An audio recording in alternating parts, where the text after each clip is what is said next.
আসসালামু আলাইকুম সবাইকে, welcome back to Nisha's diary. ও তুমি আজকে বলবে আমার সাথে? এটা কে আলাইনা? দেখছো এটা কে? এটা হচ্ছে আমায়া। তুমি মনে আছে আমার কথা? আচ্ছা, আজকে আমরা একটা গল্প শোনাবো, সেটা হচ্ছে আলাইনা এবং আমায়রার ফ্রেন্ডশিপ। ওকে, এই ভিডিওটা কিন্তু আমরা লাস্ট ইয়ারে করেছিলাম যখন আম্মু এসেছিল। তো আলাইনা এবং আমায়রা ওরা ছিল হচ্ছে গিয়ে 2 years old ছিল, তাই না তোমরা দুজন? হ্যাঁ 2 years old ছিল। দেন আমরা হচ্ছে ঘুরতে গিয়েছিলাম।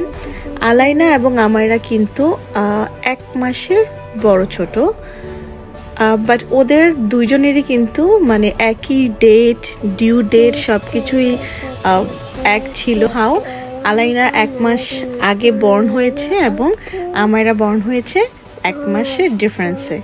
তো আলাইনার বার্থডে হচ্ছে জুলাইয়ের 20 তারিখে আর আমায়রার বার্থডে হচ্ছে অগাস্টের 11 তারিখে। দুইজনই তো আলাইনা এবং আমায়রা দুইজন ডান্স করছিল। আমরা হচ্ছে কি একটু বাইরে গিয়েছিলাম, তো সেখান থেকে আমরা চলে গিয়েছি হচ্ছে গিয়ে মলে। কি করছো এখানে? দেখো তো একটু বলো, এখানে কি করছো? মলে কি করছিলা? এখানে আমরা নানাকে নিয়ে গিয়েছিলাম। নানা যে পছন্দ করে একটা ম্যাঙ্গো, দেখো তুমি দেখো এখানে কি, আমরা এখানে গিয়েছিলাম যে একটা ম্যাঙ্গো খেতে গিয়েছিলাম, মনে আছে? খাবো ম্যাঙ্গো। হ্যাঁ খাবে তো, বাট তোমার কি মনে আছে আমরা এটা খেতে গিয়েছিলাম? এটা খাবো। আমরা এটা কি খেয়েছিলাম? Mango নাদা, right?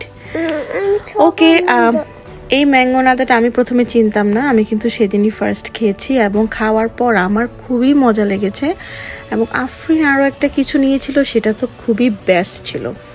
আর ওই দিন যে আমরা ঘোরাঘুরি করেছি সব কিছু মিলিয়ে, মানে সব কিছু মিলিয়ে ভালো লেগেছে। এই আমটা কিন্তু এটা হচ্ছে যে কর্নের, এটা আফরিন নিয়েছিল। আর এটা মনে হয় ইমু নিয়েছিল, এটা স্ট্রবেরি কিছু একটা ছিল। আর আমরা নিয়েছিলাম হচ্ছে ম্যাঙ্গো নাদা। ম্যাঙ্গো নাদাটা 2 রকমের ছিল, একটা হচ্ছে এরকম ফ্রেঞ্চ ফ্রাই কাটিং এর মতো করে কেটে, এটা অ্যাকচুয়ালি হ্যাঁ এটা নুডলস না, এটা হচ্ছে ম্যাঙ্গো। আর এটা হচ্ছে একটা মেক্সিকান স্টাইলের ফ্রুট চাটের মতো, একদম শুকনা মরিচের গুঁড়া টাইপ দেওয়া থাকে, তারপরে হচ্ছে লেবুর রস, সবকিছু মিলিয়ে খাবারটা খুবই টেস্টি। এবং সেখান থেকে আমরা ওইটা ছিল একটা ইভিনিং স্ন্যাক্স, বিকজ আমরা বিকেলবেলা বাইরে গিয়েছিলাম। তো আমরা ডিনারের জন্য আমরা হচ্ছে গিয়েছিলাম একটা রেস্টুরেন্টে, এটা হচ্ছে ম্যান্ডারিন রেস্টুরেন্ট, আমাদের বাসা থেকে একদমই কাছে। সেই রেস্টুরেন্টে আমরা সেখানে গিয়েছিলাম। তো আলাইনা এবং আমায়রা কিন্তু নর্মালি যেটা করে, দুজনের সাথে সামনাসামনি প্রথমে কথা বলে না, বাট যখন বাসায় চলে আসার সময় হয় তখন দুজনের খেলা শুরু করে। তো এটা ছিল ম্যান্ডারিনের ফ্রন্ট, এবং আমরা গিয়ে টেবিল সেট করে তারপরে মেনু নিয়ে নিলাম। আর সবার পছন্দ মতোই আমরা খাবার অর্ডার করলাম, যেহেতু এই সময়টা একটু শীত ছিল, লাইক উইন্টার ফার্স্টের যে সেশনটা থাকে, হালকা শীত ছিল বাইরে। তো সবাই আর কি এই টাইপের খাবার দাবার খেতেই সবাই চাচ্ছিল। তো আমার পছন্দ ছিল হচ্ছে গিয়ে টোফু, সাথে আরও ছিল হচ্ছে একটা মাশরুমের একটা স্যুপটা kind of Thai soup, but এটা হচ্ছে এই দেশের থাই স্যুপ, অরিজিনাল যে থাই স্যুপটা হয়ে থাকে। কারণ বাংলাদেশে আমরা যে থাইটা খাই সেটা কিন্তু ডিফারেন্ট, ওটা কিন্তু অরিজিনাল চাইনিজ না। তো তারপরে আরও ছিল হচ্ছে বিফের একটা কিছু ছিল, তারপর হচ্ছে গিয়ে ফ্রাইড রাইস ছিল, তারপরে ফ্রাইড রাইসটা আমরা নিয়েছিলাম হচ্ছে শ্রিম্প উইথ ভেজিটেবল, এরকম কিছু একটা। তো সবাই আর কি, আমাদের অনেক ক্ষুধা ছিল না, কারণ আমরা সেই বিকেল থেকেই ছোটোখাটো একটা না একটা কিছু আমরা খাচ্ছিলাম সাথে। তো সবাই একটু একটু করে আর কি নিয়ে নিলাম। এবং এই অর্ডারের সাথে কিন্তু প্লেন রাইস, স্টিকি রাইসটাও আসে।